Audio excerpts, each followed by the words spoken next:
We are back and we are live. We're at the Alaska Anchorage LUSAC Library here at the Assembly Chambers. If you can make it down, they'll be here from 10 to 12 today, taking testimonies from their constituents here in the Anchorage area and from around Alaska for those who can make it here.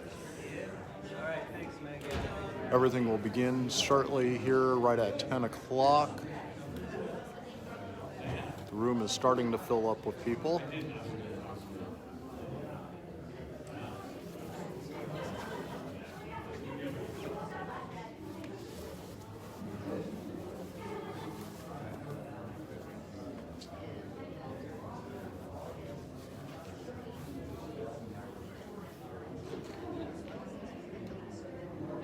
Don't forget to share. Facebook squeals on you if you don't share.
Thanks for joining us. It's going to be starting here shortly. We're at the Anchorage Assembly Chambers at the LUSAC Library.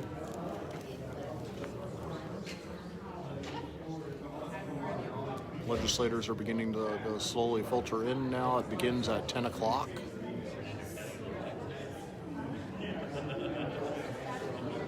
It's going to be something unusual. I was early enough to be super fast on getting onto the sign-up sheet. If you are in the area, please come in, come testify to your legislators what you would like to see about our Alaska state budget, things that you would like to see them doing down in Juneau. Don't hesitate to leave comments. I will be monitoring from the side and brought an extra phone with me today to be able to comment myself as the day progresses. It should last just a couple hours.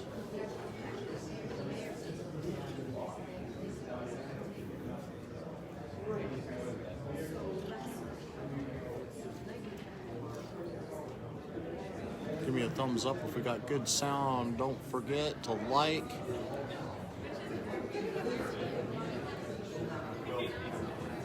Things should be starting up here real soon.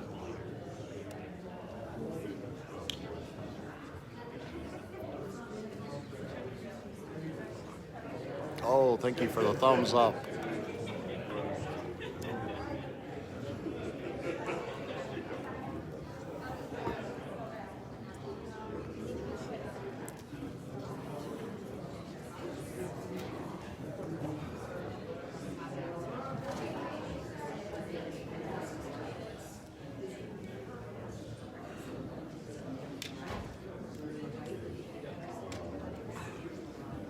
Again, we're at the Anchorage LUSAC Library. Yeah, that's this is going to begin at 10 o'clock this morning.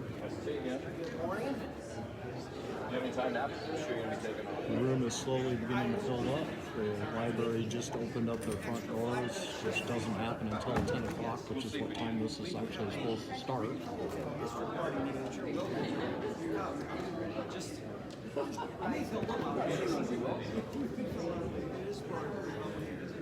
Yeah.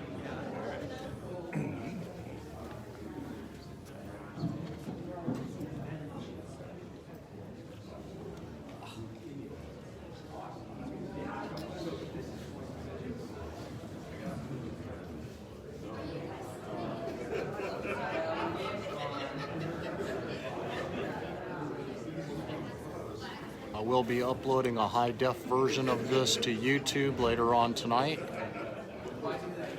If you're not already subscribed to the YouTube channel, please do. Newly launched as of this week.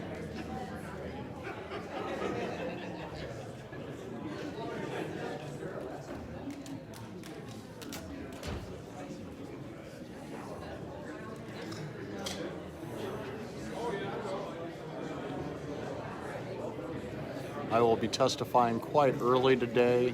I was number 3 on the list. I got a number 3 ticket, so I will probably be the one unicorn in the room. We'll see what happens.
Glad to see so many people showing up, such a bright early morning on a Saturday. If you have time to come on down to the Lusac Library, please come on down and testify. I know most of my followers out there would be saying something completely different than what they are used to hearing when they come to Anchorage.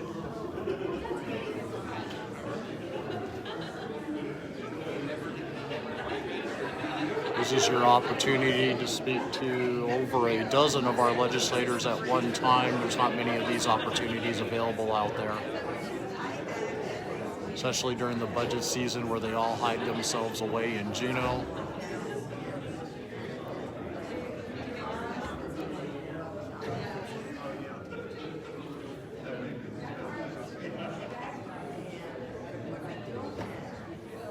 The room is slowly beginning to fill up.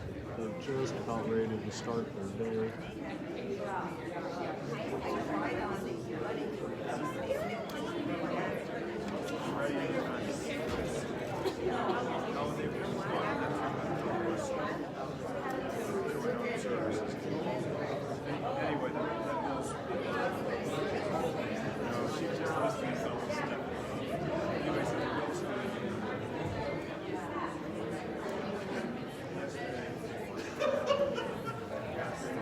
Leave your comments here.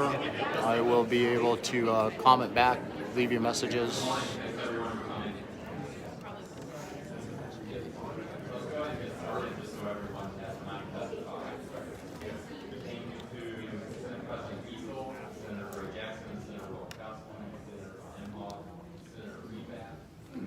Representatives Rasmussen, Kopp, Merrick, Gillis, Claman, Kopp,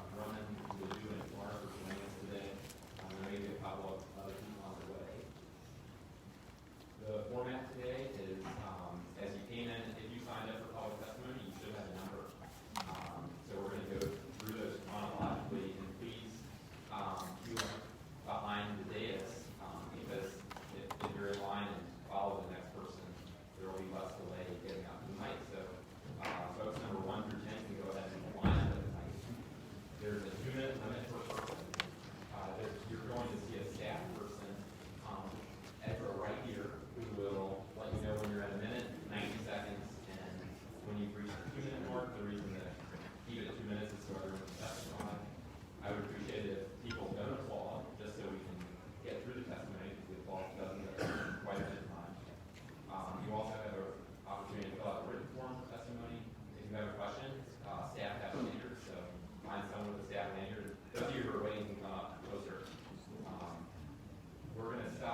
I met to ice skate in Juneau, and unfortunately she fell and broke her hip. So she is currently at the hospital in Juneau recovering from surgery that took place last night. So she regrets that she can't be here with all of us today, but she does have staff present to relay the messages from all of the testifiers, and she hopefully will back on her feet with us very soon. Representative Fruit is here as well. And with that, I guess we can get started. So when you start, please state your name and state your testimony. Please go ahead. My name is Charles McKee, and I had some handouts here for you, and we passed them out to you. But the first one is filed May 3rd, 2019, with the appeal court, state of Alaska, and it's double-sided.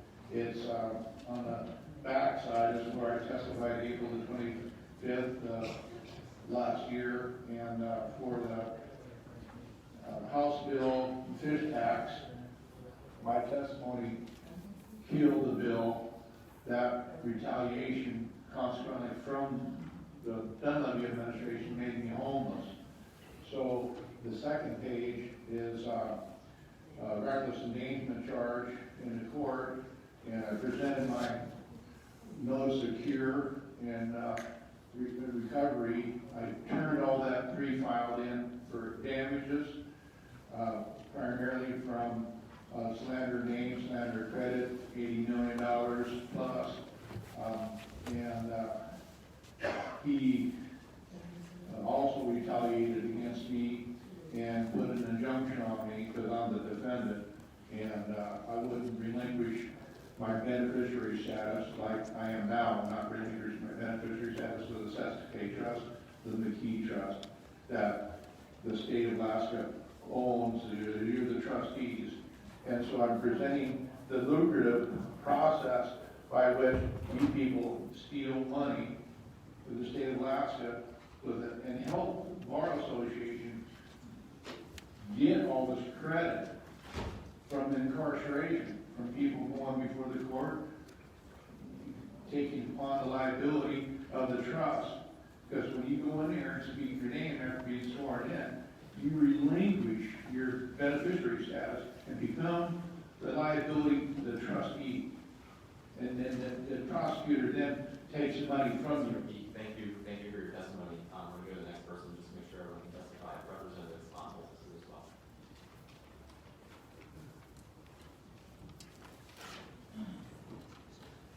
Hi, my name is Paul Miranda. I'm here today on behalf of the Alaska Professional Firefighters Association. I'm also an 8-year firefighter paramedic with the Anchorage Fire Department and a Tier 4 member. Thank you for the opportunity to testify today. I'm here to express support for House Bill 79, a public safety hybrid retirement bill, and encourage the legislature to move this bill. I'd like to say thank you to Representative Kopp for sponsoring and introducing House Bill 79, and thank you to the co-sponsors, Representatives Shaw, Ledoux, Fields, Swanholz, Rasmussen, Claman, Josephson, and Merrick. Since the change to Tier 4, our state has experienced many unintended consequences. Perhaps the clearest consequence is the competitive disadvantage that Alaska now faces in recruiting and retaining public safety employees. The problem is widespread throughout Alaska's fire and police departments. It's been brought to our attention in many letters from fire and police chiefs from across the state.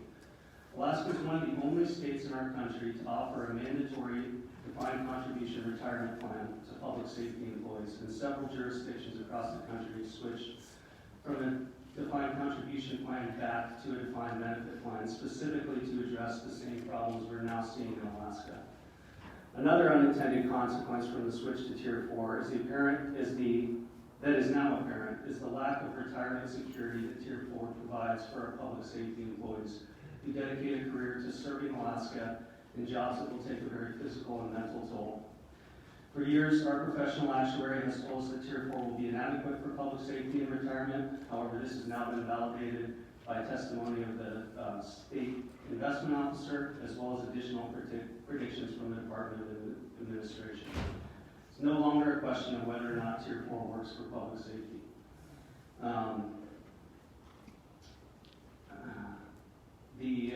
To make matters worse, most firefighters in Alaska do not receive Social Security or SPS. And I see my time's up, so I'd just like to again express our strong support for House Bill 79 and thank you for your time. Thank you.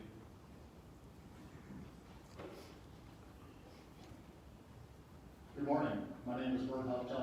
I'm from the Valley. I'm here to not represent the unions, K through 12, any of the nonprofits out there, none of the special interests that pretty much will be lining up today and speaking to you all. I represent the majority of Alaskans that don't have time to follow politics, don't have time to find out what you guys are sitting there doing in Juneau. I'm here to recommend that you find ways to cut the bus budget.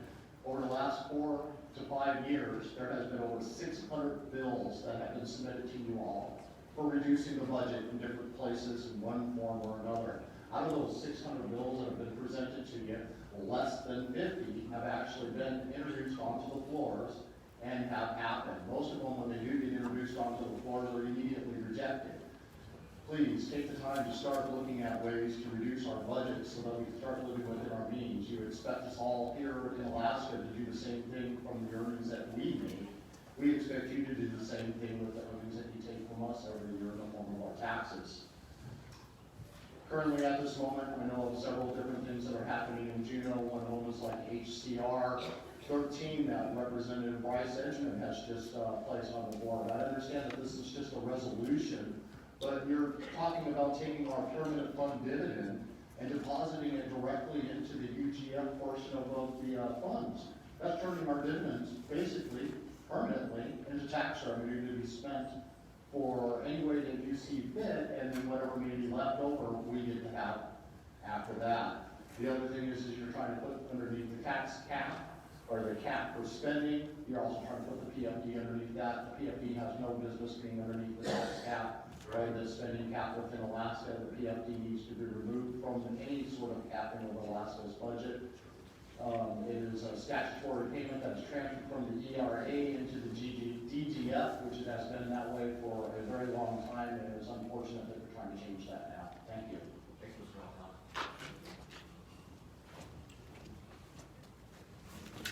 On behalf of, and I'm Barbara Martin. I'm here to speak on behalf of the fact that the Board of Barbers and Hairdressers has chose to discontinue our practical examination, which is our guidelines for testing and making sure that students are meeting basic safety standards and that the public is safe. They've discontinued this test with very little public knowledge. Their meeting minutes have not been posted in timelines when most people can receive them and be part of the discussion. I actually received a letter that emailed that the November meeting was not going to be open to public comment, even though I was considering a different issue. And now that this has happened, we've read through the meeting minutes, and constantly a few board members have asked, how can we address the public on this issue? And every single time that was brought up, it was going to be pushed to a later meeting. This was voted on I believe, February 12th. We were notified the next day that we no longer have a practical examination for our students. I teach for the basic level at high schools, and we taught our students from day one that there are standards that we need to protect the safety of the public, safety of them as a hairdresser, to learn these standards. And without this test in place and just a written examination, there's no real standard anymore for our profession. We would like to see an immediate proposal of that test being back into place and really come up with some better standards to make sure that students are meeting the national requirements. Thank you for your testimony.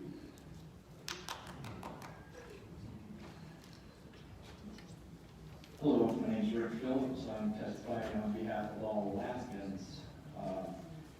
SB 21 was the worst bill passed in Alaska. Before SB 21, we had $19 billion in the CBR, the State Savings Fund account, and now we have around $2.1 billion.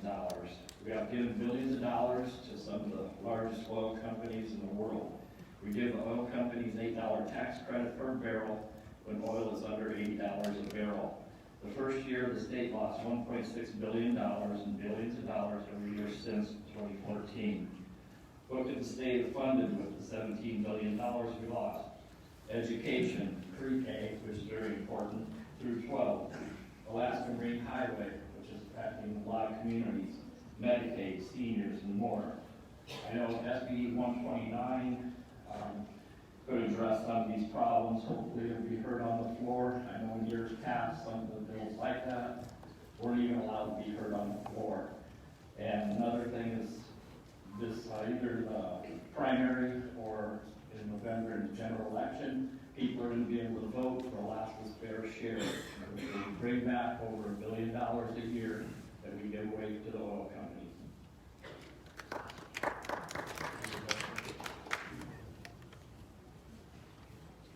Hello, and thank you for meeting with us today. My name is Giessel. I'm the Executive Director of Anchorage. I'm also the advisor of a student-led group called Mental Health Advocacy Through Storytelling, or MS.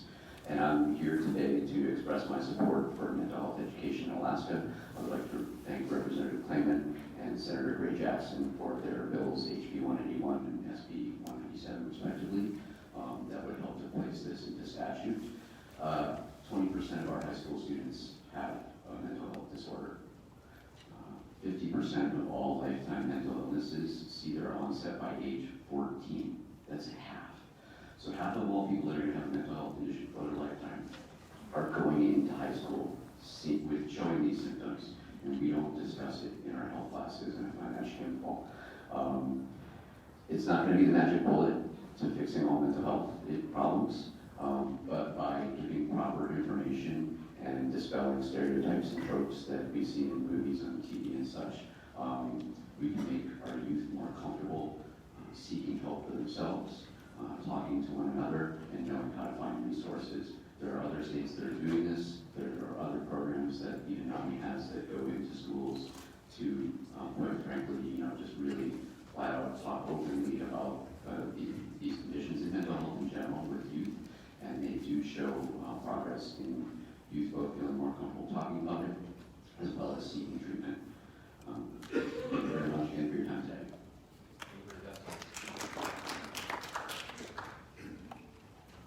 Good morning. My name is Sara St. John, and I am a licensed hairstylist and business owner here in Anchorage. As you were just told, the Alaska Board of Hairdressers and Barbers recently changed rules as to how to obtain a state professional license in our industry, abolishing the practical examination, leaving only a written test. I believe this is a threat to the health and safety of any Alaskans sitting in a salon chair.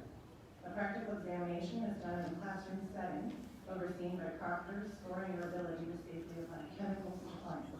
This ensures that we are knowledgeable about these chemicals' abilities to burn clients or cause allergic reactions, and to take precautions to avoid those outcomes. They are also observing us cutting hair with very sharp shears to ensure we can do so without cutting ourselves or our clients.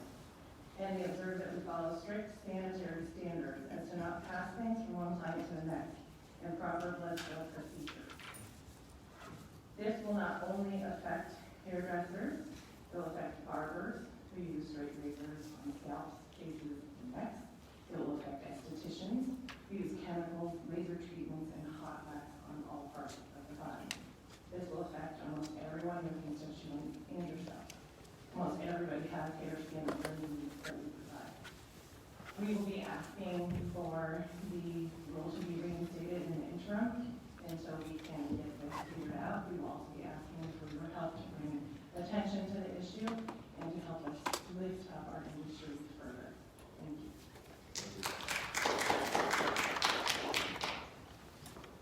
Hello, my name is Gary Sevens. I'm here to talk about the Alaska Marine Highway and the Juneau bypass road that was kind of put on the shelf for a while. Number one, people need to realize it's not popular, but the Alaska Marine Highway is a detriment. It's a failing system whose time is basically come and gone, as much as 100 stern wheelers that used to run between here and Seattle 120 years ago. All right, it's such to a stage now that structurally you're going to have catastrophe if you keep trying to hold this system. The system that was in place, or the project that we spent millions of dollars on with the Juneau bypass road, millions of dollars to get that environmental document. We let that go to the wayside when in reality, cost to benefit, it was a great program. Federal government would give us $450 million, we would get put $50 million in and we would have a viable transportation corridor to these communities that now have nothing. Once you have that transportation corridor, then you can move into short hops, the short ferry system, not always overnight stuff, but I'll cut myself off in a hurry.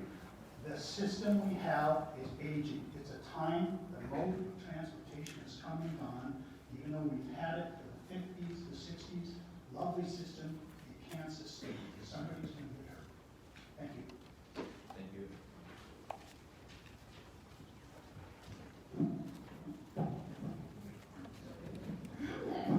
My name is Sara, and I am a licensed hairdresser, and I've been doing hair since 1993. On February 14th, I received an email that has changed all of the fact that I don't normally pay attention. As many of us stylists are very busy, that's why there's so few of us here today. It came to our attention that on February 14th that they have changed the law of the practical examination. And even though I find that this to be very harmful for all of you and including myself in the industry, what was more alarming and shocking to me is that as I researched it, what I found was that the board is not doing their job. I went through all the meeting minutes that are posted online. A lot of them have not even been final drafted. They're not reviewing their minutes. They're not, they're examining them, and October 7th, it's brought to their attention to look at the requirements of getting a license. And they want to send out an email to us, an informational email, with the possibility of legislation dissolving the board. The board working to streamline the exam and application, explain direction where the board is going, dates and meetings, and information on obtaining information. On November 20th, someone asked about that email, and they say they're going to check into it. We as stylists never received any information. Later on, they continue on to talk about having a town hall meeting before the February 2020 meeting, but then they're also told that they're not going to discuss that until May 2020, and then they vote on February 12th to go ahead and dissolve that without any public comment or discussion among us. So looking at the statute they put into question, which is 0813-080, it doesn't say anything about a practical exam, and that's what they based this on. Although I can assure you, 23 years ago, I took a practical exam, and it was part of the requirements. So, thank you so much. Thank you for your testimony. Please say your name clearly when you come up, and also acknowledge Anchorage Assembly members, Ms. Al, the others who are here, as well as school board members, Dave Dodd, and Tom. Thank you. Hello, my name is Barbara Clark. I am celebrating this month my 20th year as high school teacher in the Anchorage School District. I belong to a number of Facebook groups, and one of them is ASD 60. They're the nice people who have worked very hard to get a pilot program going to provide more extra lunchtime and recess time for elementary kids.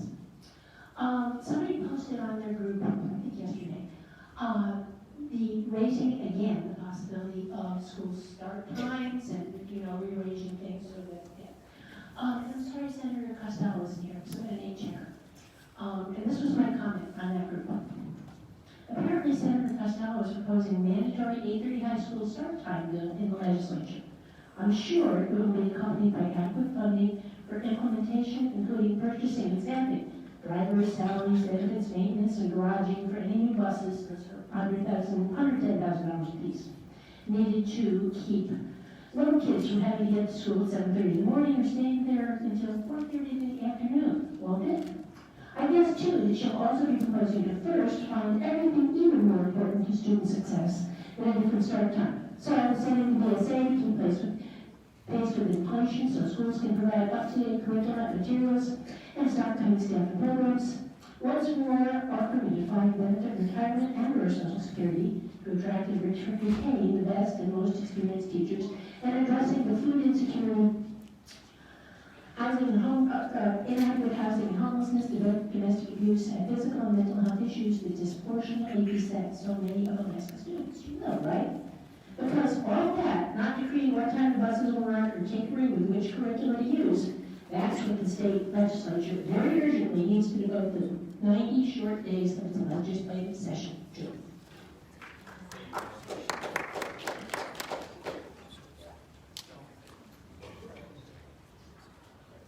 Good morning. I am Kimberly Santavada, a mother to 3 children in the Anchorage School District and 1 at Cook in Head Start, and I am a substitute for Anchorage School District. And I'm here to ask you to please consider forward funding educational expenses as soon as possible so school boards can have their budgets in. The Anchorage School District is mandated by the municipality to have their budget in by early March. 2.5 weeks ago, my 13-year-old was horrified at the fact that the security personnel at Laura's K-12 was being cut as the proposed budget. And the school was able to rally with staff and parents to have that retracted by the Anchorage School District. But every year we are told what cuts will be made depending on funding. And then it goes to the very edge, and then miraculously funding is found either by you guys or by the Anchorage School District. It's disheartening every year to think this is what might happen at my children's school. We need to pay for quality education just like we would pay for quality shoes or clothes. Thank you.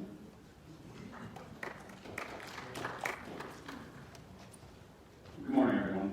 My name is Sean McMillan, and I'm here to speak on behalf of HB 79, which will provide a hybrid pension plan for our public safety members.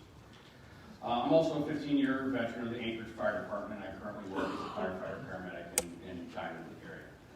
I'd like to say thank you to all the sponsors and co-sponsors of this bill for taking it as far as they have with this so far. I wanted to lead off by saying that I have surgery retirement. I get to enjoy the peace of mind that my pension is going to provide me and when I retire until the end of my time. And I know that it'll take care of me whatever ills my job is going to deal to me throughout my career. And the people of Anchorage and the people of Rasmussen provided me with this pension, and I say thank you. Unfortunately, this isn't necessarily the case for my public safety brothers and sisters. They're currently under the Tier 4 plan. This is why we're seeing a mass exodus of public safety from the state of Alaska, from Anchorage, from all areas of the state. We want to keep these men and women here. We provide them with first-rate training in the state of Alaska. They take that training and they leave the state. This isn't just a moral issue, this is a financial issue. The city needs money every time we have to rehire these people. Having a hybrid plan like this, a financially responsible hybrid plan, would help attract and retain the employees that we need to help keep the state safe. Thank you.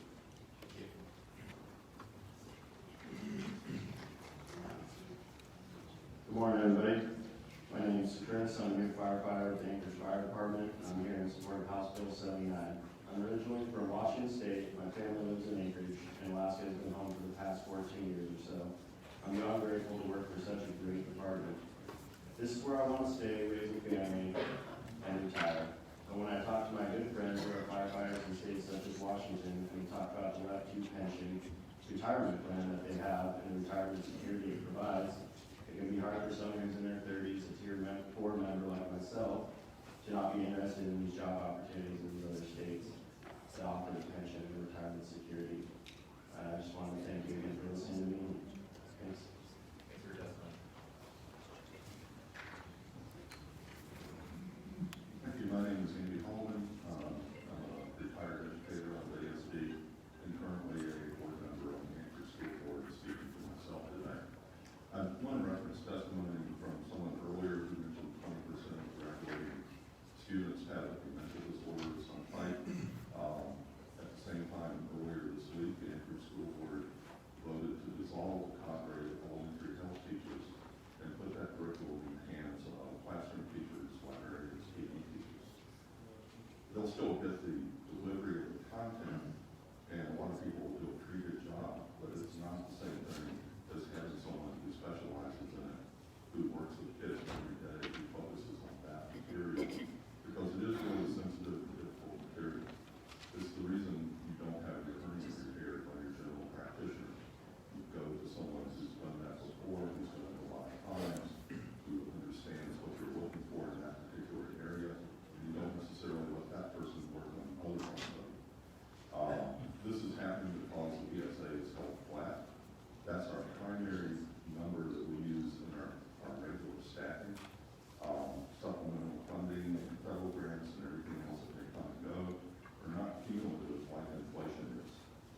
we now live, it seems, in a society where if someone says 2 + 2 is 4, people ask you, well, who says 2 + 2 is 4? Is it a Democrat? And if it's a Democrat, well, it's a hoax and it's a conspiracy. If it's a Republican, it's okay. If it's an independent or a non-party person, which is most of us in Alaska, maybe you ought to do some more research. This is just nonsense. We are here with there's a student engineering class out there. They're not being taught, you have to decide whether 2 + 2 is 4. 2 + 2 is 4 for everyone. And we need, we had the fairness doctrine when we were growing up. We let citizens share both sides of the story. That's not happening now, and it's leading to very, very bad policy decisions. I did want to get in a few comments on that. It's important to me and other Alaskans. It is the Alaska Fair Share Act. We have an issue this year where we can recover about $1,000 million of revenue, which should not be leaving the state. That will be on the ballot. The Senate Majority Survey, which I received, is hopelessly flawed because it doesn't tell people that we just have a massive tax cut. So it's designed to generate answers that either say no change or you cut taxes further. So no, it's not a viable. Let's get back to just being regular citizens and not a true reason. Thank you.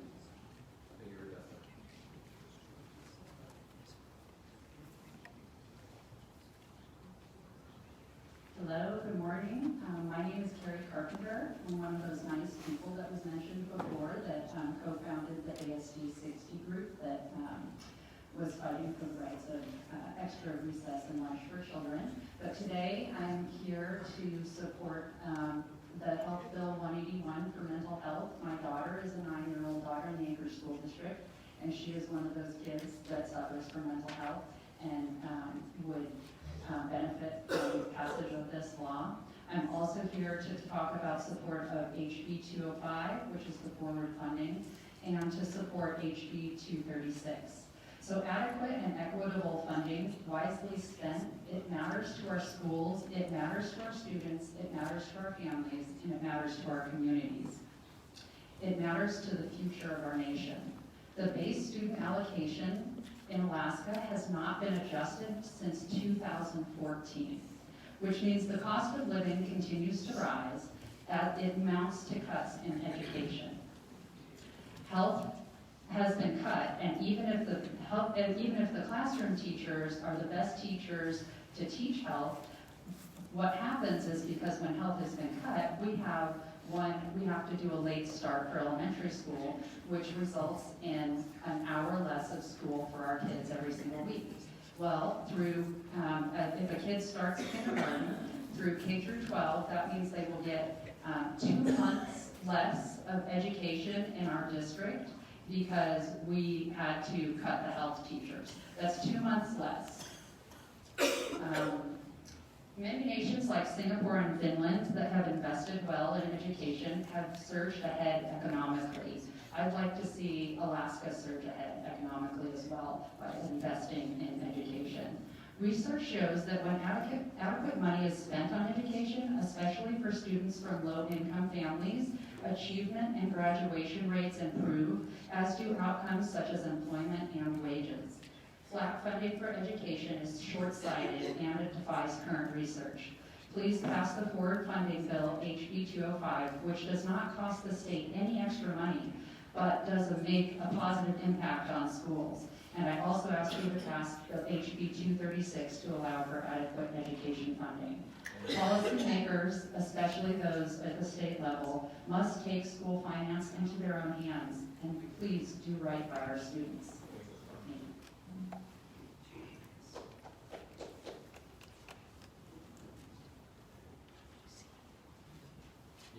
Oh, good morning. My name is Kelly Lessons. I guess I'm the other nice person from ASD 60.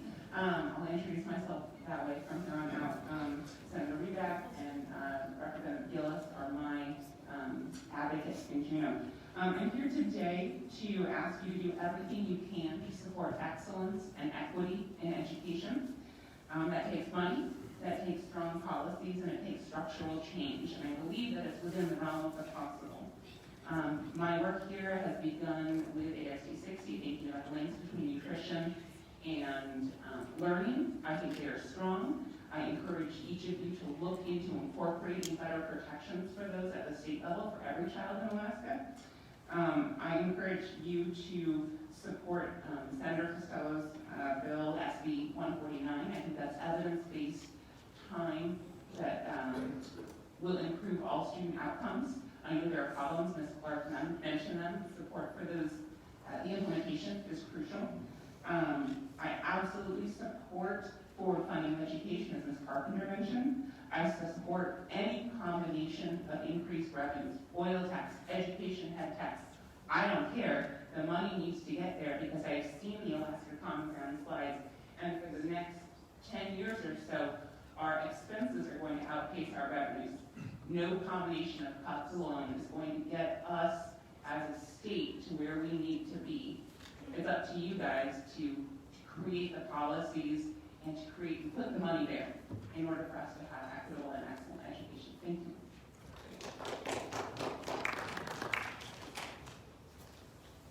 My name is Judy Bittner, and I'm here as a citizen of Anchorage. And following on the previous testimony, I would support a fiscal plan that has new revenues to support basic state services and programs.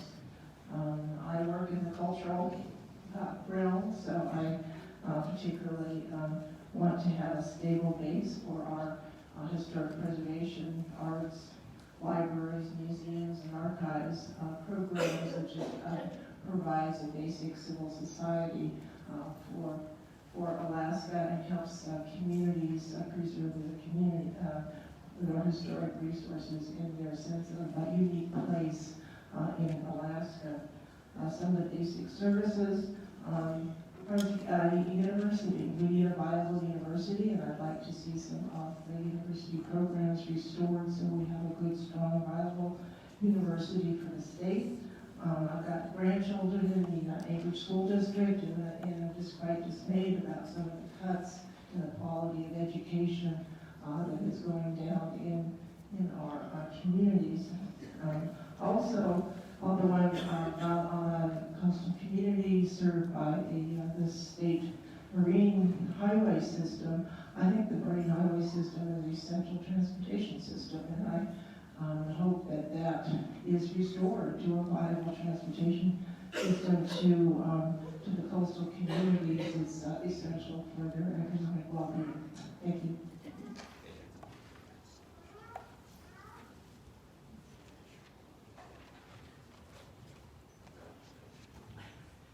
Good morning, my name is Giessel. I'm here as a representative of the American Diabetes Association.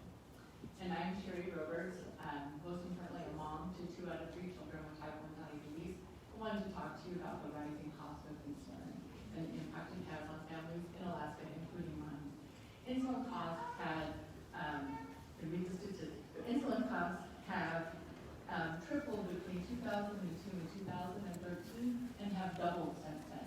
For my family, what that has looked like is I've gone from a $250 copay for a 90-day supply of insulin for one child to $2,000 for a 90-day supply. I haven't met my deductible yet, which takes a while to do that. That is unsustainable. Insulin is a drug that is required to live. It is not optional. There is no alternative. We need to do something about that for everyone, including here in Alaska.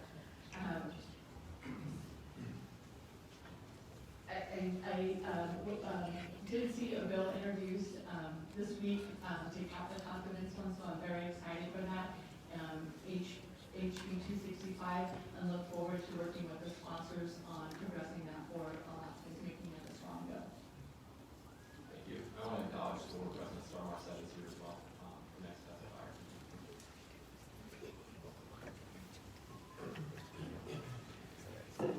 Hi, I'm James Kaufman. I've been in a lot of rooms lately with people talking about whether budget cuts are good or budget cuts are bad, and one thing I found that really settles the room down is when I look around and I say, okay, Is there anybody in this room that feels that their money is being well managed? You know what? That creates unity. That's the one thing I found that will settle down a room full of people that are arguing about their cut of the pie or who gets what or who doesn't.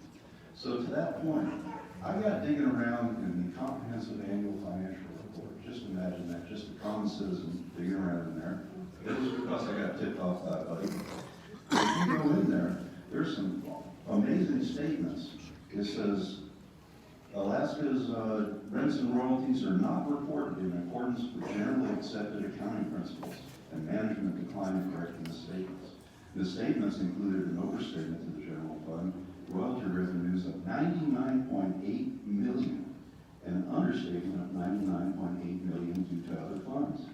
So money didn't go where it should. $99.8 million. It's 100. I can't even deal with these numbers. So then down here, a little bit further, and if anybody's wondering, it's on page 28 of 348 of the 2018 Comprehensive Annual Financial Report. You want to see it? I got it on my phone. I can show you how to get there. This is not rocket science. It goes on to say that the rainy day fund or savings account is materially misstated by 1.46 billion. 1.46 billion misstatements. So it says that our accounting is not done according to generally accepted accounting principles. That's GAAP. You see GAAP where the IRS goes after people and they don't count their money right. It's because they're not doing it that way.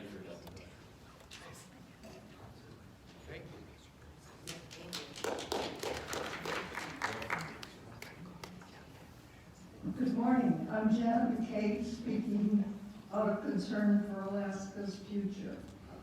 I urge you to pass a broad-based tax that addresses the $1.5 billion shortfall in our state. The governor's proposal for gaining $100 million from gambling is totally inadequate to the need. The state would need 15 times that amount to fill the $1.5 billion budget gap. Further, his proposal allows people who should be taxed to escape it, including those who earn money in Alaska and live outside.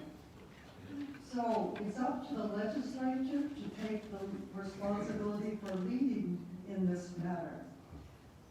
Alaska is a special state, but that doesn't mean that we, the people, should be excused from paying the cost of state public services that we use every day, like transportation and education. These are essential to a healthy economy. In every other state, people pay for their public services. Please remember that if you were to pass a tax measure this year, it would take a year and a half or a quarter to implement. So don't postpone this difficult action. We are running out of time. Do it this session for Alaska's future. Thank you.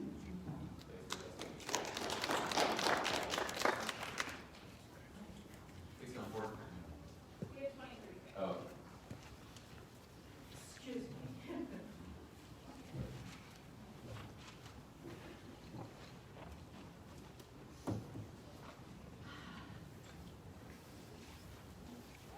I don't often speak in public, so forgive me on this one. I usually write a lot of emails to a lot of people that are sitting up here right now. My name is Beverly Metcalf, and I'm not related to any of the Metcalfs in Alaska. I'm related to a lot of Metcalfs back east. I retired last year at age 72. I'm a licensed clinical social worker, I'm a chemical dependency counselor, and I'm a licensed marriage and family therapist, and I have been for about 45 years. I took the zipper off my mouth when I stopped working for the feds, the state, the county, and private employers. Alaska Medicaid came into its horrendous gold mine about 5 years ago. My complaint is that you, under Governor Walker, and I think her name was Valerie Davidson, established a huge new Medicaid program allowing 100 new recipients of Medicaid to come into the program. It's a gold mine. It establishes healthcare costs that are the highest in the whole world. Not only Alaska, the whole world. This is obscene. Yesterday I pursued the number of physicians we now have in Alaska. The list is so huge on active physicians. It's well over 2,000 for this little tiny population. Many physicians fly in for the week, fly out after they've made their money on demo or whatever. We need to rein in Alaska Medicaid. It's unfettered, it's uncontrolled, it doesn't have caps, and it's controlling the cost for so many people, including some of the firefighters I just heard talk. The teachers in Kenai, I think their policies are now $30,000 a year. The ones in Matsu are struggling with their health care costs. I'm on Medicare. The only 3 clinics that see me in Anchorage are 1 free clinic and 2 other associated with hospitals. Thank you for your testimony. Okay. I would imagine you're fed up with me at this point, but we need to do something about health care. Thank you for your testimony. Sure you do.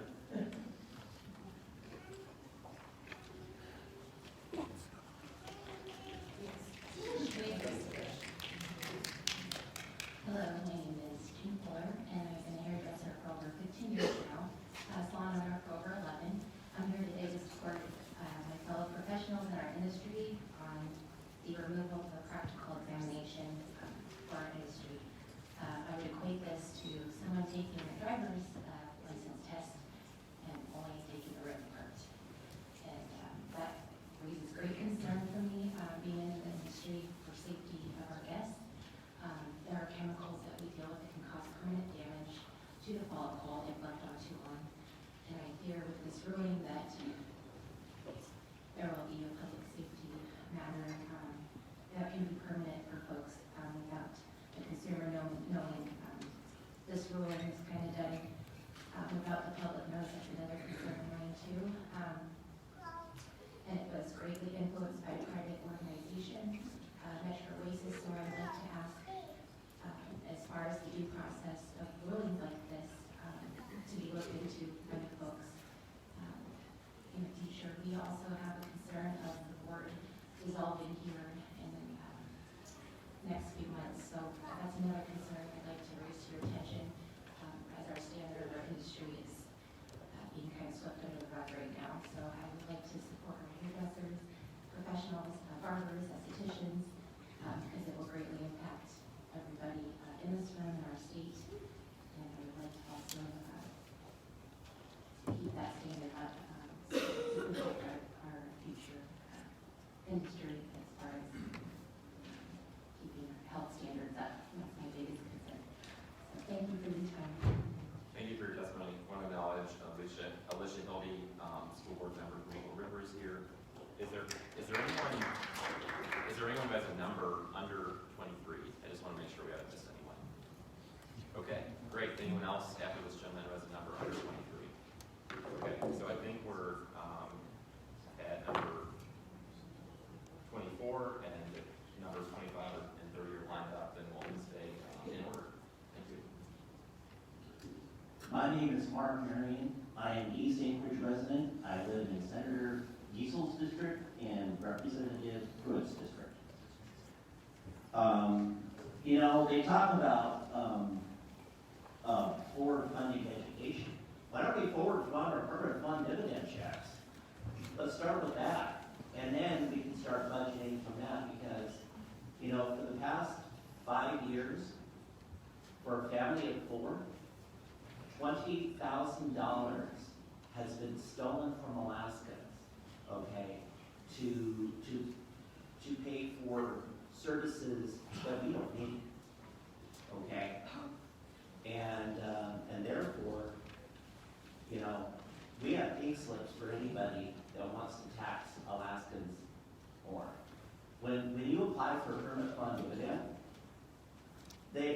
most Alaskans that apply for it want a full check, and they expect a full check, not half a check, not a third of a check. That's not what they signed up for. They signed up for a full check. So that's what needs to happen. And we also should not forward fund education to irresponsible school boards that will not spend it to the teachers. Now, so, and as far as the state ferry system, we need to do the following. We need to take it out of the Department of Transportation and make it, and create the Department of Ferries. And I am left. Thanks for your time.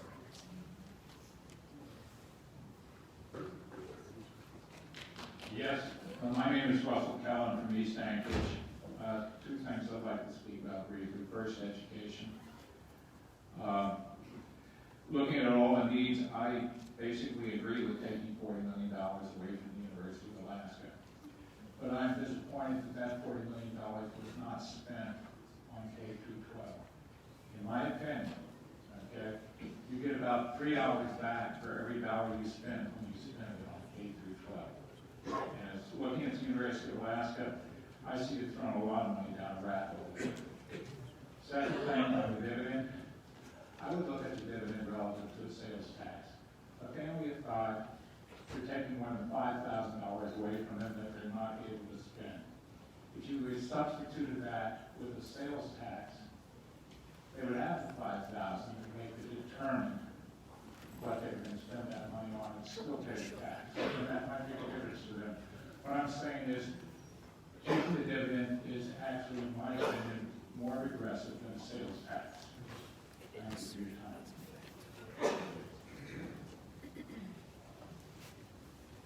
Good morning. My name is Lisa Alexia. I'm a physician assistant. I'm also the daughter of an educator and the mother of 2 teenage sons. I'm here to talk about mostly Senate Bill 149 to start school later, but this also pertains to any bill which would affect daylight savings time. So in other words, opposition to HB 173 and possibly HB 43. Starting school later is perhaps the single greatest investment that you could make in the education, health, and safety of high school students in Alaska. The American Medical Association, Centers for Disease Control, and the American Association of Pediatrics have all endorsed high school start times be no earlier than 8:30 in the morning based on solid research demonstrating the profound improvements that starting school later can have on mental health, learning, and safety. Because human sleep cycles are still determined primarily by morning sunlight, many Alaskans, not just high school students, suffer chronic sleep deprivation as the hours of morning darkness are extended far beyond anywhere in the lower 48. For most Alaskans, it's how far west, not north, that makes mornings so dark, since 1983 when the state lost its time zones. For example, when adjusted for the sun's true time, the equivalent school start time on St. Paul Island, far west in Alaska, but no further south than Juneau. Oh no, it is further south. It's 4:55 in the morning on Halloween. Oh goodness, I'm almost done. School time starts really early in western Alaska. Sleep-deprived students don't learn well or test well. When high schools start later, standardized test scores go up, depression decreases, substance abuse decreases, morning traffic accidents decrease. It's the responsibility of good government to set minimum standards to protect public health and safety. This is why we have seatbelt laws. This is why we require vaccinations for student entry to schools, and it's time that Alaska does the same with school start times. Thank you. Hello, my name is Stone Civet. I am a lifelong Alaskan. My family came up to the former colony and then we homesteaded. They were out in the Mat-Su Valley. I'm now here in Anchorage. I work with people experiencing intellectual developmental disabilities. I have an associate's degree from UAA, and I'm pretty proud to be a college dropout from my bachelor's, to be honest. And I'm really just appalled by the way that we treat people experiencing disabilities in the state with coupling Medicaid and inflated medical costs just take away from intellectual developmental care long-term care, people don't get over it, but these bloated medical costs that all these other people talk about are eating into these people's lives. And the people, the hours have been cut to, I know people that were serving 30 and 40 hours a week for group and individual day, have been down to 12 hours a week. And all of you can only go to the community on 12 hours a week. If I told you that, you told me to fuck off. That's exactly what all these people have done. And they're mad at us, they're mad at me, because it's something you all have done, because they don't fully understand that it's you all affecting their lives. So day in and day out, we deal with that. We're very low wage, doing the same thing that CNAs are doing. Anybody ever brush someone's teeth? I have. I've never received training for it, but I've brushed people's teeth. That's a CNA type of job. They pay double the amount of money of us. It's ridiculous. We disrespect people with disabilities greatly in this state, and I'm very unlike. If I still have 30 seconds or so, I'll speak to the PFD. I find it appalling that we don't tax mining for the PFD. Unicorn, Graphite One, International Tower Hill, Heatherdale, Nova Gold, Barrick Gold, US, all of them are international and multinational and national corporations, and we're not putting that in the PFD. The Constitution says that all of those resources are to be held in public good, and I don't see that happening right now. Thank you.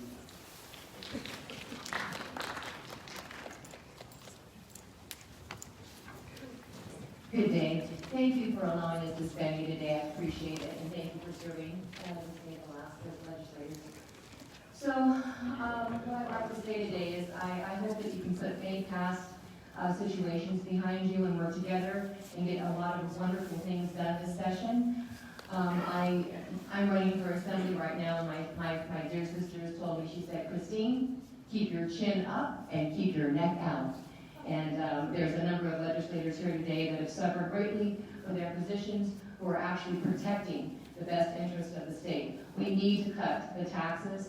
There is less income and more going out, and that has to be resolved. I know it's going to be difficult, and it's going to affect probably all of us in one way or another. Please make those difficult decisions. We do need to cut back the spending that we have. And thank you all very much for your service. Hello, my name is Marnie Hartel. I'm a 15-year educator. I'm here speaking for myself as an individual. I recently moved to District 27, so now Rep. Pruitt and Senator Giessel, I am your constituent. I'm deeply committed to the success of every student. Students are at the center of everything that I do. We need to ensure that every child, regardless of zip code, has the opportunity and access to quality education. And I could say very much more. If you were listening last night to the House Finance Committee, you probably heard some things that were pretty appalling. For example, an OCS worker that had a caseload of 60 and covering Wrangell and just Sitka, and it was ridiculous to think that you could have a caseload of 60. Our problems in K-12 public education, university education, you know, we're dealing with this sustainability issue. I wanted to talk to you about the 20% teacher turnover here in Alaska and 36% in some rural communities and how essential forward funding is. I wanted to tell you about the bond debt reimbursement issue. I don't have to tell you about that. Let's just skip to revenue and talk about this. Many of us are hardworking. We work hard for ourselves, our families, and our communities. We get out what we put in. It's time to revisit the permanent fund formula. If we were to follow the PFD formula as it reads today, the draw would kill the permanent fund. It would dissolve. It's far past time to create a head tax. It seems that the governor and his followers would advocate for a fiscal solution that includes downsizing and depopulating the state, choking out essential resources until many of the citizens in our state also dissolve. This is not viable. Although I realize our great state is unlike any other, show me one state in our nation that found downsizing to be a sustainable economic growth solution. Thank you.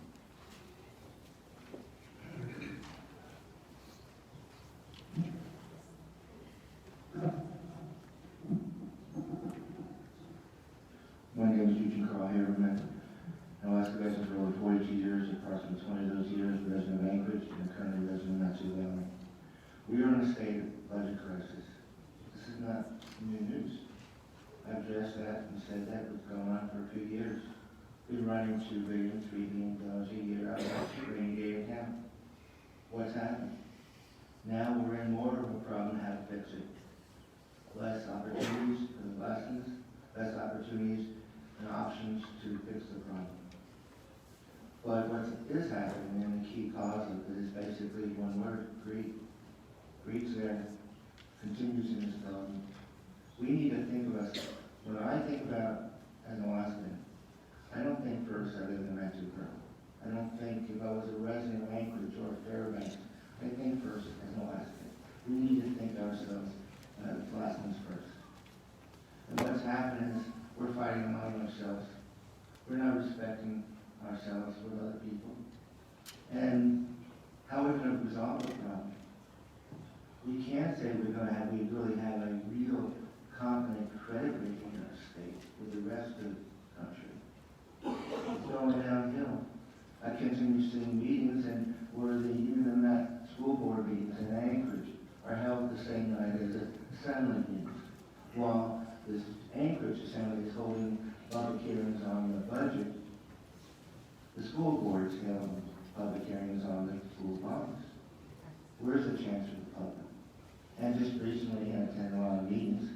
The financial situation in Anchorage, I was assembly committee meeting in the hall Thursday, and when they dealt with the finances, nothing in writing. Administration showing the presentation of the financial situation as far as an update. Put it in paper. Let the public know.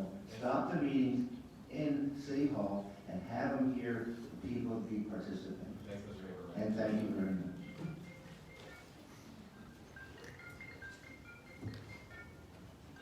Okay, my name is Reinbold. I know that y'all have chosen your jobs because you want to do what's best. I don't have a retirement for the state. I invested all of my retirement in property in the state. I have 3 rentals, one with my wife, and what I see is my rent hasn't increased in more than a decade, yet my expenses keep going up. My taxes have gone up substantially since I bought the property. We see that the state is spending money to a greater and greater and greater degree. There's going to be much infighting if anybody wants to even try to control the spending. But I see more of a structural problem. When I try to compare this state's expenses to other states' expenses, I found that this state, I could not find a state, maybe except Washington, the District of Columbia, that spent as much per person on the state anywhere. Sometimes even more than double. We need to make an agreement to cut the budget. Really what we need is structural reforms in the process of government. Everything needs to be looked at. And it sounds like a platitude, but really, structural changes need to actually happen so that people can make their decisions. To say that we have double the budget of somewhere else, are we really saying that Alaskans are half as smart as everyone else? There are better methods for doing everything. Everybody here is trying to do well, but we need to judge things fairly. Greed is not a good thing. Money represents creative value. A lot of people come here and they have something they want. Does it really have the same creative value as something work? I worked diligently trying to deliver water to homes. I spent 12 years in medical area, in the medical field, and doing diagnosis. I've seen. Sir, thanks for justice. Thank you. I've seen both sides.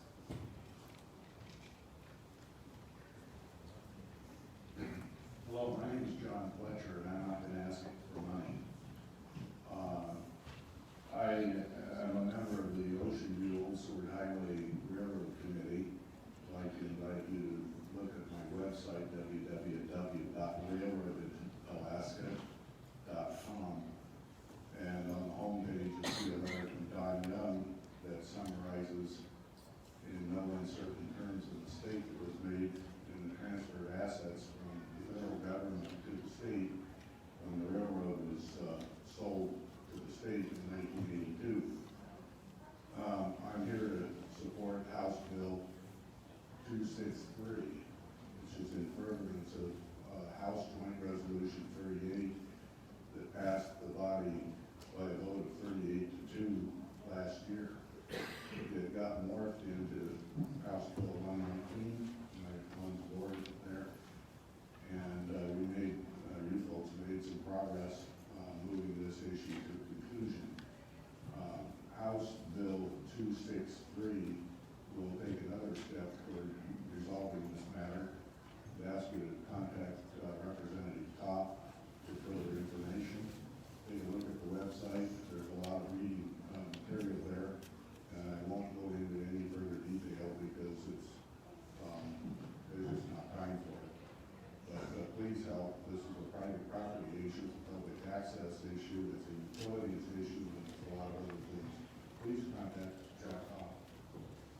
Lottie Little. I'm here to represent seniors.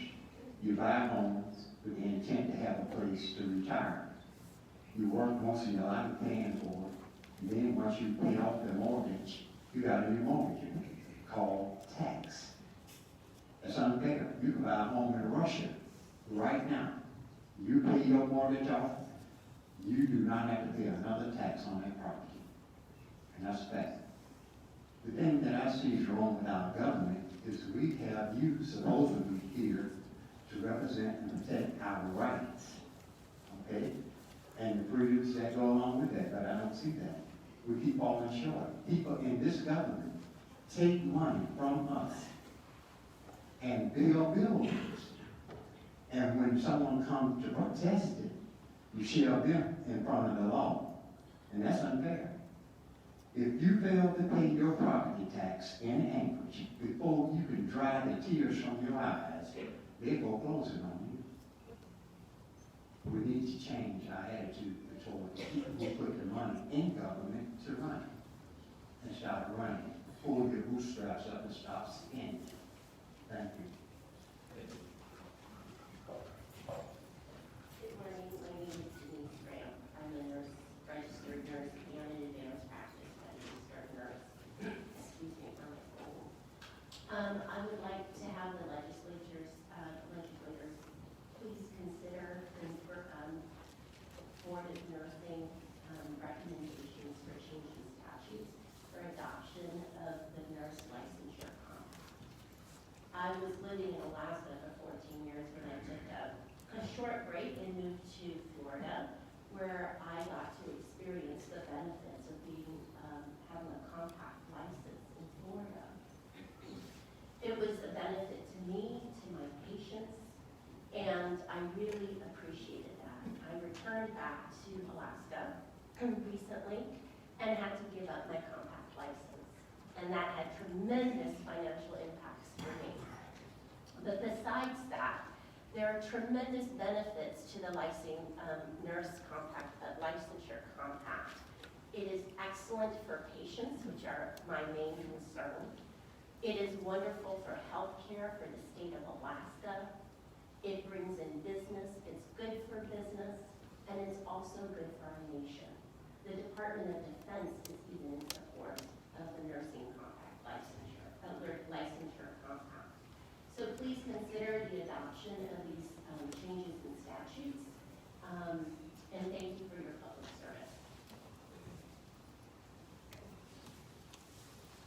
Good morning. My name is Geran. I'm a full-time lifelong Alaskan, 65 years.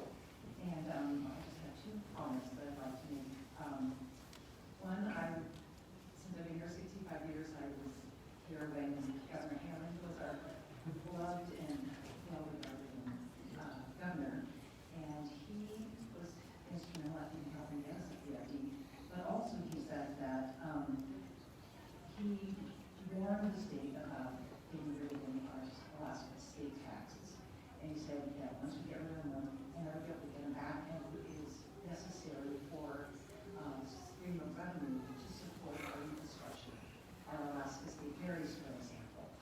And I am resident of Alaska, standing here today saying I include the tax. We need a sales tax or an income tax, something we have to pay for our infrastructure.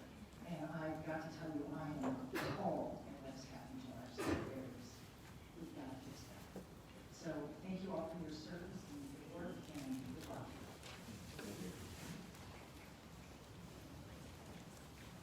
Hi, my name is Diane Hirschberg, and if you are not aware of what's going on right now at UAA and the UA system, we continue to lose our world-class scholars because of what's going on with the budget cuts and uncertainty. At UAA, we're losing the dean and the associate dean of the College of Business and Public Policy, and we have an accreditation visit in a week. We are not likely to do well in. This is really a dire situation. I am losing colleagues to UNLV, to UC Davis, to Colorado Springs, to top universities. Other universities are coming and poaching because they see that we are vulnerable, we are stressed, and we are looking for other opportunities. And in response to the gentleman who testified earlier, you know that the investment of $1 at the university brings back between $3 and $5, depending on where that's being spent on research or on our students. But more importantly, without a strong university, we're not going to solve the problem of over-reliance on our resource-extractive industries for our state budgets, nor are we going to produce enough nurses, teachers, or engineers in order to build our state. I'm sure you all realize that that compact that was signed by the regions and the governor has no legal standing, and I really urge you to go back, look at what's going on at your university, and restore the funding so that we don't do permanent and irrevocable damage to the system. And like our last person said, I'm happy to pay income tax, and I'm happy to get less PFD in order to support this. Good morning. I wouldn't want to be in your seats listening to all this testimony. I appreciate the public service that you do for our state. My name is Mary Jo Torgerson. I live in East Anchorage in Senator Giessel and Representative Pruitt's district. I work in the field, I have 3 points. I work in the field of education and literacy and urge you to support the Alaska Reads bill put forward by Senator Begich and Governor Laddie. This is a great start for dealing with the deplorable, absolutely horrible reading scores that we have in our state. It's a great investment that I do urge you to support. But before children get to school, ages 0 through 4 are a vulnerable age. And they're left out, and few children are ready to go to kindergarten, which is where public libraries come into the future bill. They're not mentioned in that particular bill, and I hope in the future that's reconsidered. The role of a public library is to support literacy, and also an agency like Best Beginnings is also part of that. Second, there are 2 actions for the state budget that I hope you do. The $30 million in funding for support that was in last year's budget, we need the forward funding. Our schools are best when we have predictable budgets, and forward funding in schools does that. How to pay? Well, let me step back. It's not just, it's also university technical schools. We will not have the people we need to move our economy forward. Finally, how to pay? Make me pay. We owe it to our folks, our kids, to educate them. So I'm happy to pay for income tax. Supplemental PFD that's being forwarded is ridiculous. It's irresponsible, as is to me a full PFD that's coming here.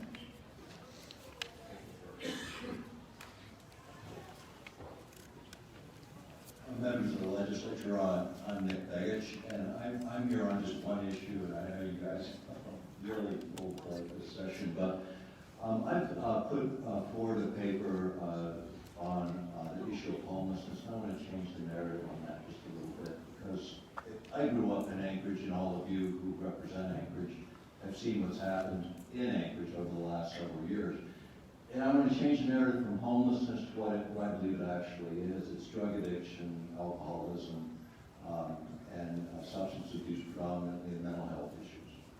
And I think that is the bulk of what we see out there in our streets and what's emerged in our streets. And I wrote a suggestion to get the Mental Health Trust, which has $500 million under the Permanent Funds Management, throws off about $50 million a year in revenues. Get the Mental Health Trust, which is pretty dysfunctional, I know, in a lot of ways in terms of managing almost 1 million acres at one point, now about 750,000 acres of public lands. Get them with operators that can function, like the South Central Foundation, perhaps. And what I have is a paper that I want to give to each of you that facilitates a dialogue between the governor's office to use a 900-bed vacant facility that's considered vacant, but Department of Corrections has, home correctional facility. Make it the biggest rehab facility in the state. Get the Mental Health Trust in a meeting with the governor and you folks, and let's find a way to fund that, and let's fill that with what we see in petty criminals in Anchorage committing crime. I'm not saying homelessness is a crime, but there's a lot of crime being committed, from public trespass to peeing on the streets to indecent exposure. A lot of things that can be tackled if we tackle the underlying problem, mental health. We've got money already, we have facilities already. There's a way to do this, but it takes leadership. You are the leaders for Anchorage. Let's clean up Anchorage and the other urban areas that are falling apart in this state right now. But I'd like to take the time, take a look at our website, Intervention 2020. It actually has a plan that can.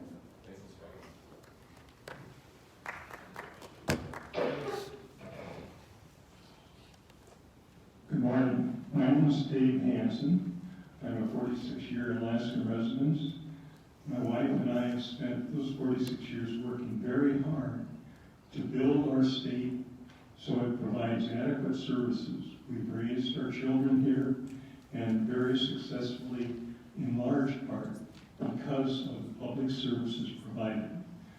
So just right off the top, the 4 adults in my family strongly support using permanent fund dividends to pay for those services and keeping the dividend in a reasonable range that's much lower. Today I'd like to quickly comment on the reading bill. I believe it's HB 6.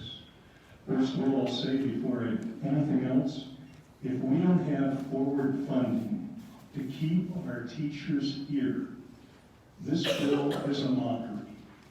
It's not going to accomplish anything. You can go ahead and train your teachers and they leave in 2 years to go outside and work. Great. Doesn't work. Preschool. We can't emphasize enough the importance of preschool if we're thinking of improving our reading skills as we get to 3rd and 4th grade. Teachers. On this bill, I had the impression that we heard from everybody but the actual grade school teachers who have to struggle with this every day in teaching the kindergarten through 3rd or 4th graders. Last, I'd like to say, readiness isn't a date like June 1st. Readiness is through an assessment of both social and academic readiness for kindergarten. Last, flunking is almost never a solution. It leads to disaster for many children. I grew up in the 50s. We did flunk then, and it wasn't good. Thank you.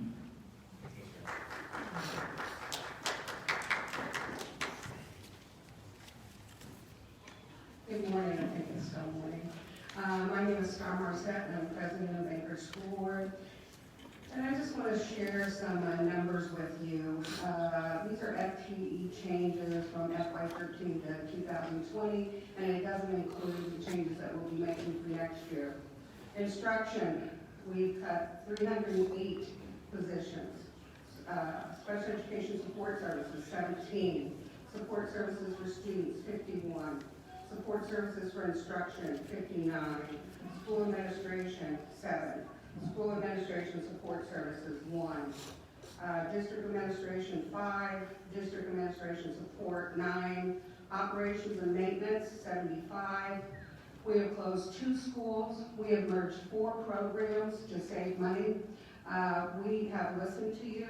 We are trying to be efficient, but we are at a point now where we're beyond, we're not efficient. We're looking at boundary changes. We don't have enough counselors in our elementary school. 1 counselor for almost 900 students. It's ridiculous.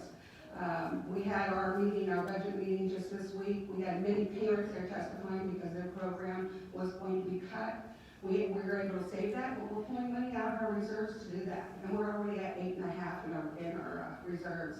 So I know there's a lot of bills out there. I do support them, SB6, forward funding, increasing the student-based allocation. And our children can't wait. I mean, they need you and your decisions now. Thank you.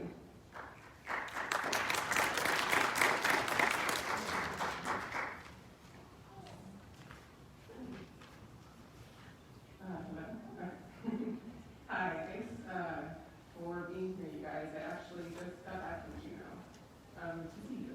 With the group I volunteer with, Moms Demand Action for Gun Sons in America. So many of you probably got a visit from myself. My volunteer is April South Shore. So I'm here mostly to continue to express my support of Representative Tarr's bill, HB 62, which is now sitting in the Judiciary Committee. So I see 3 of you on that committee there. 4. We really think that it needs to have a hearing so that the conversation can start. There's a lot of misinformation surrounding this bill. For instance, it does have due process. many people, many of your constituents are probably calling you like, hey, it doesn't have the process. So there's a lot of misinformation. The conversation needs to be had. So I encourage those of you who don't know about the bill or Senator Gray Jackson's Senate version of the bill, SB 98, to just start that conversation, ask some questions. We left information with you guys, a little red packet, lots of great information, some statistics. We have the highest rate of gun suicide in the country, high rates of domestic violence against women. So it's a preventative measure, temporary in nature. We can do this. Yeah? Thanks so much, Roger. Yeah. Very impressive line management for your children, too. They were kind of made this way. Okay. Wish I could take credit.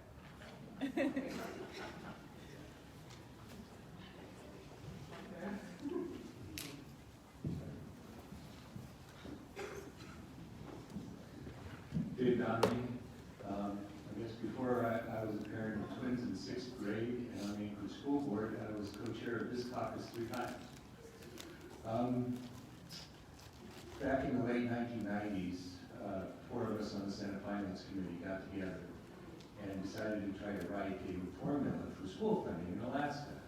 We really didn't have any kind of comprehensive formula before that, and pretty much everybody told us we were crazy to even try.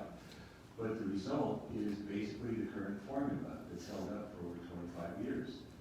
But when we did that, one of the key components was an area and district cost differential, because what the cost of education delivery is from region to region is different than the cost of living index. It's different. Education is different, has different costs.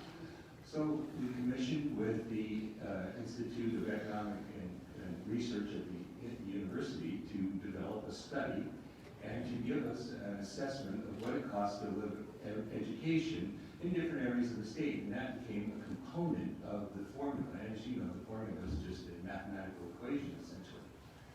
Well, we never anticipated that we would go for more than a decade without updating that formula. The existing formula that we helped offer simply doesn't function if that particular component is never updated. After about a decade, the legislature did order it to be updated, but that was over 15 years ago now. A few years ago, Dick Cheney, who was chairman of the Anchorage Assembly, actually got money in the Anchorage budget to pay for a new district cost differential study. And we went, Dick and I went to ICER and said, will you do this? And they said, well, it would be tainted if it was just Anchorage paid for it. So the Department of Education asked for it. The Department of Education refused to ask for it, even though we had the money to pay for it. And we said, we asked the Association of School Boards to sponsor it, even though they have our money. And they said, no, we don't want to do it. We need to update the area, the district cost differential, because there's estimates of up to an additional $30 million would come to Anchorage schools if that was actually updated. Thanks, Mr. Don. Thank you.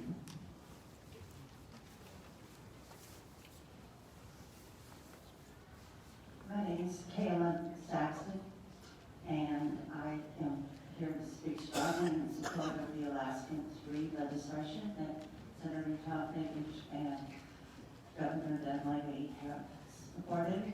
In all these discussions, the difficult discussions about the budget and areas where there's disagreement among people in Juneau, this would be something that we could all be proud of supporting and be able to tell your constituents that you supported this legislation.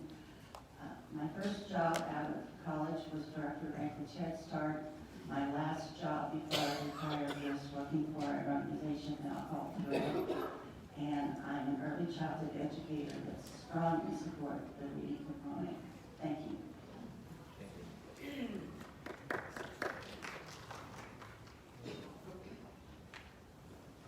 Hi, I'm Steve Carter. I live in West Anchorage.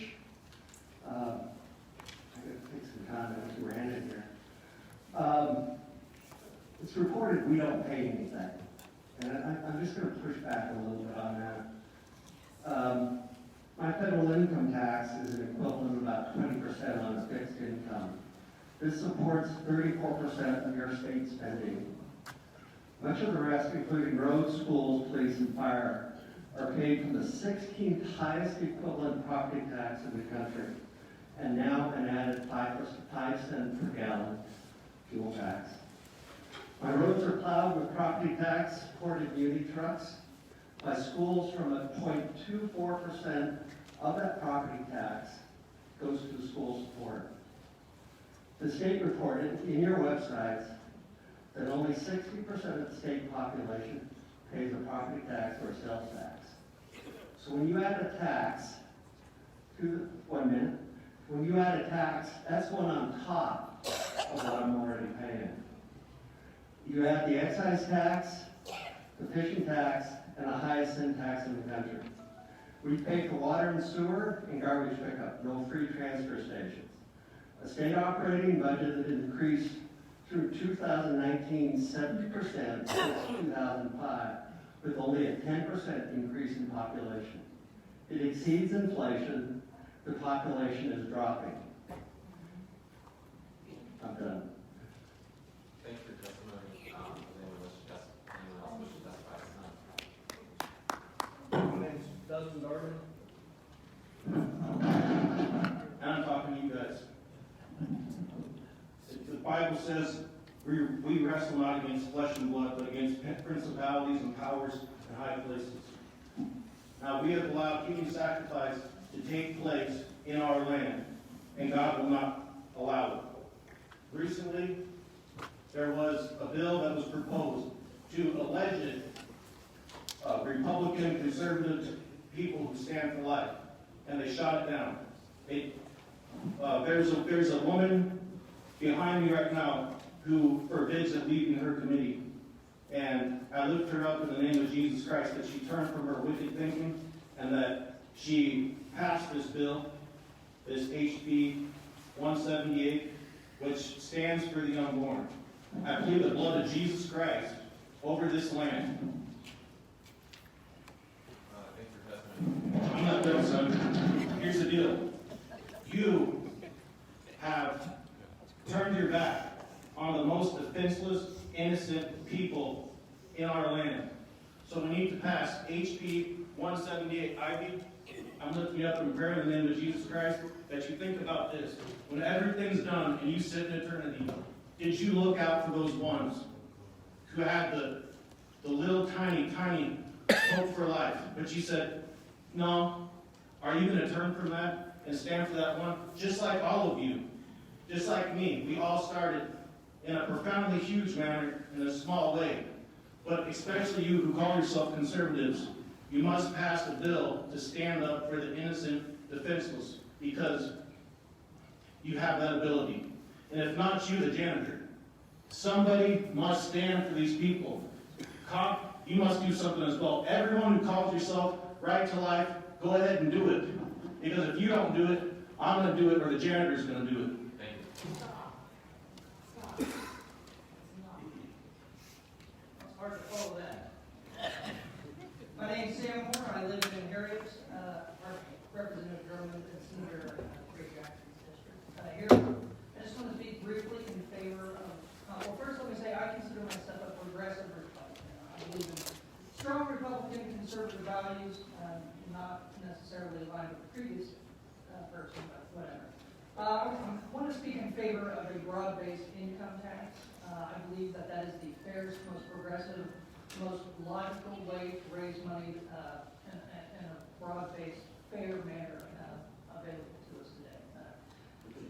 But I would challenge you all to be very, very careful. I've watched House Finance and Senate Finance meetings ad nauseum, and I'm not sure many of you have ever done a tax return. You pay someone to do it, pay someone like me to do it. But it's easy to get mixed up. I would challenge you to just simply make it a percentage of the federal income tax that we all have to pay or that we all file. Keep it as simple as possible. Thank you. Thanks for your testimony. If there's no one else who wishes to testify this time, I think Mr. Phillips already testified. I just wanted one comment. We're gonna take a 10-minute break for folks to talk to their legislators. We noticed it's very until noon, so we're gonna come back at 11:45 to take additional testimony. And at this time, we're gonna take a brief recess. Thank you. I just wanted to thank everybody for what you're doing here and having everybody come forward. I just wanted to say more. First unit of the day. Thank you. Sorry. Yeah, biggest thing.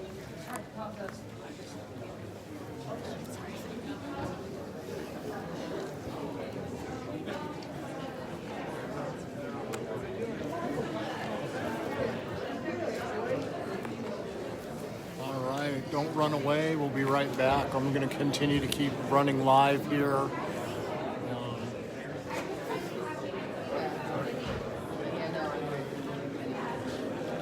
Definitely been an interesting evening, afternoon, morning.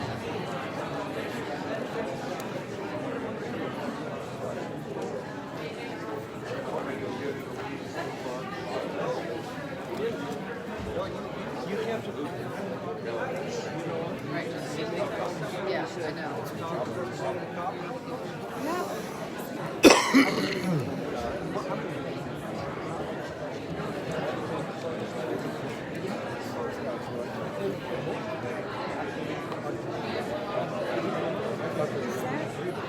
Is that Bill talking to the lady with the orange backpack?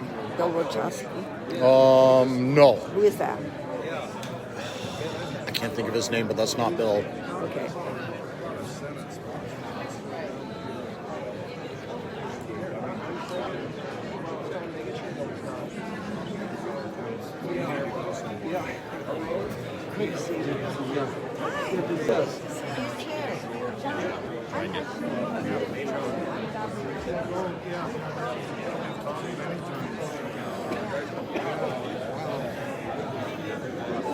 If you notice here, they're supposed to be coming out, talking to the constituents, and you can see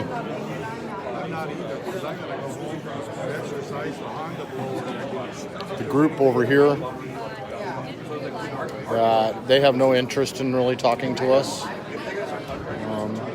There's a reason for that. Their agenda doesn't match what most of us are looking for at all. They're doing their best to avoid making sure they don't have to express anything to us at all. Cathy Giessel is hiding back there. You can see her just swinging back and forth, talking to the controlling caucus.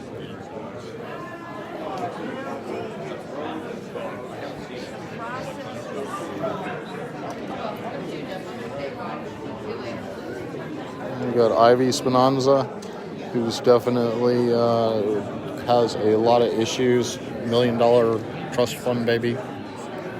Makes more on a yearly basis than most of us would ever dream of having.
Geran, Tarr, Cathy Giessel, you can see they clearly have no real interest of talking to any of us. That they are hiding away. The room today has been full of nothing but special interests of one after another. I mean, family relations to the mayor, or Berkowitz, or Tom Begage, who's running out of the room now.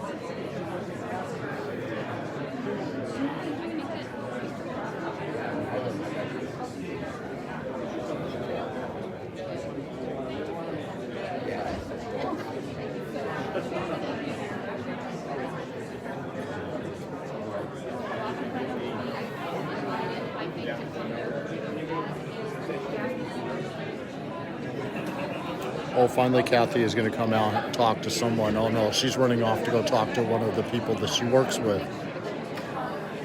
already gets to see down in Juneau, flies out, speaks to her on a regular basis.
Always amazing who you see when they decide to show up. He's quickly running to go talk to the special interest. The special interest,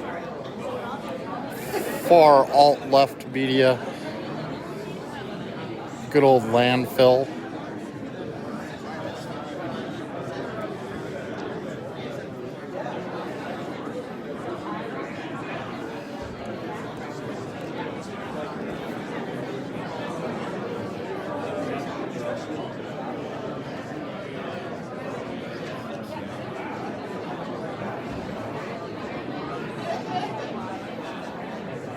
Cathy Giessel has yet to talk to a single constituent here other than the special interests that came to specifically talk about schools and all that other good stuff.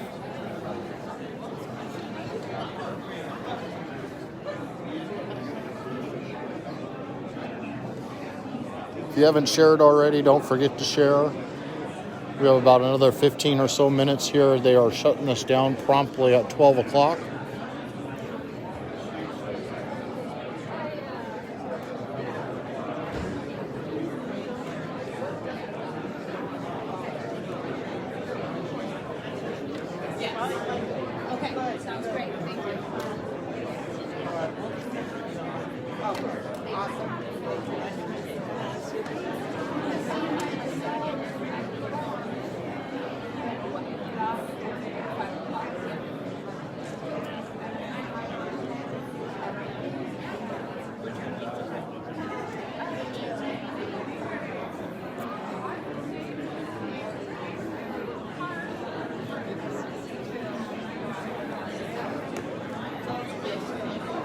How you doing today, Eugene? I had about 4 hours with the Anchorage Assembly yesterday. It was like 2:30, 3:30, whatever, and 2 hours on Thursday. And the roads are bad. You don't have to tell me that. Driving in this morning from Big Lake was a fun little haul. There's a legislature thing in Anchorage. We started at 5 o'clock last night. We got done with the assembly at 2:30, and I told myself, don't risk staying in Anchorage and then going back there. And I'm glad I did. No meeting's worth a safety issue. Yes. I mean, last night was I can't believe how many times my phone went off with emergency warnings. This road shut down, another accident here. Going in yesterday, it was nervy. And then today was a little bit better, but it still was a little tricky. I came in so early that the roads were empty. I didn't want to take a chance. I had an hour's window to just sit here and do nothing. So you came really early. Yeah, I got here at 9 a.m. So I left at about 7:30 this morning. That's what I've been doing. I mean, the other day it was 7 o'clock in the morning, dealing with stuff. You know what I mean? And things that you do. Yeah, 7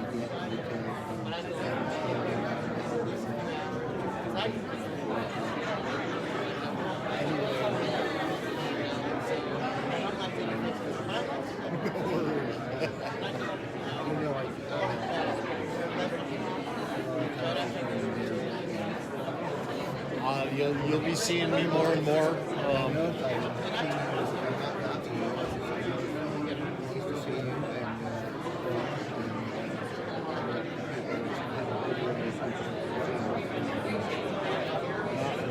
I became public back in January. In other words, I got people that are actually helping to finance my ability to be able to make it everywhere so that I don't have to work full time, have my regular job, and do this as just a hobby. I'm turning this into my regular job. And no, I run my own company. So yeah, that's how I get the available time I have now. No, I've been building up a website, which will be launching functional. All the latest and greatest news that I've been collecting from the last few years is slowly being added to it. And started uploading all the videos on YouTube. This past last week, I thought close to 300 different videos that will all be uploaded there by the time I'm through. As I keep showing up to these, as soon as I leave here, make it back out there, this will be uploaded on the YouTube also, and it'll be added to the website. It's already on Facebook, of course. I've got a camera that's showing up here soon now. Oh, they see me show up in the valley. They don't know.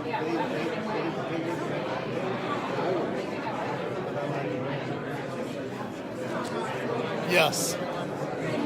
Well, just to give you an idea of who's already been not here today, but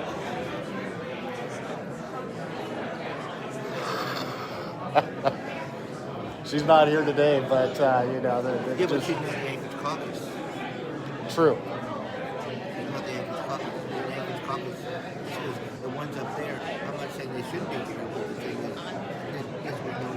They've got their convention going on at the Maynard Sports Center today. The Republican.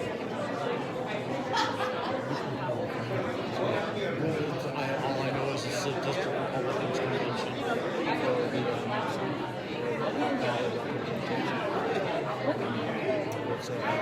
they got the Maynard Sports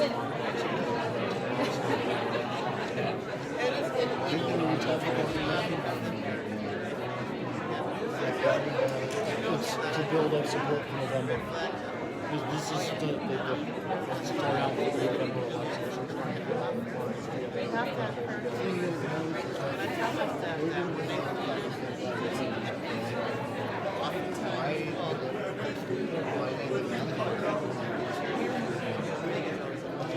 have no idea. And I like it here. But I'm trying to see.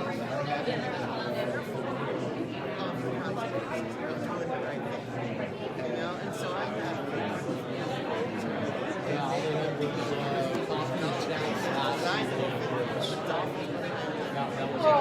got a frame, and it's not my why? I show up to them every once in a while, just like I remember that. That was a sad and the last before the seventh we had a seven planning session. 10 o'clock, 3 o'clock in the borough. And that was a major conference. That was someone for the public there. I saw that with the legislature. That was going on the same time. There was no real agenda. It was called the seven planning session. nothing. Anyway, you're talking the assembly meeting yesterday that they had sitting in the room. The one I referred to is when you told me about the couple legislators doing that coffee thing. Okay, Vagabond. At the same time, that was a little bit before. Whatever. It was 2 times for that. The Borough Assembly had a planning session last Saturday. Okay, yes. 10 to 3. They live streamed that on Facebook. Yeah, but they had it in the break room where they didn't have to live stream. They put it in the break room so that there's not a video of it, and that's not the way to go. And the seating was for 9 seats for the public and staff, and it was, and the agendas. What were they going to talk about? Because it simply says assembly planning session. You have no clue at all, and there was some interesting things said there, but they were keeping it. You don't put just a few feet away, put it in the assembly chambers. That's what that's for, not the break room. This is what they're going to a routine now. Standard is written in the assembly chamber. By the way, that meeting that you were at and I was at, I don't know if you're aware of it, but I'm glad to see so many people attend, okay? If they could have opened the doors and the loudspeakers would go out in the hallway and the monitors and loudspeakers would work in the break room, so they could have opened both sides, and they didn't do that. There was a way to make everyone more comfortable and being able to hear what was said. Because they built that room and that area much more to large and allow more people to be there. That was Tuesday night with the snow. Yeah. Well, I was shocked to see a couple hundred people show up that night, and in whiteout conditions when we show up, pouring down rain when we leave. They should have canceled the meeting because that was Tuesday night, right? Yeah, but we all knew the outcome before we even showed up to the meeting. But the idea is people need to have the ability to attend. And when you have a weather emergency situation, with an asked me to give an example, that same night, the Anchorage School Board met, and they announced that school activities were closed, but they still had the school board meeting, and still at the Concord with Anchorage. And then the rally, they didn't even clean the parking lot for the people who attend that meeting. Just so everybody's aware, Natasha von Imhof right there, who's now escaping out of here as fast as possible. They've just opened it all up. She has yet to come out and actually talk to any of the constituents, as with most of the people that have been sitting back there behind the desk the entire time they've been here. Looks like they're wrapping everything up here, folks. I'm going to go ahead and shut down the live feed.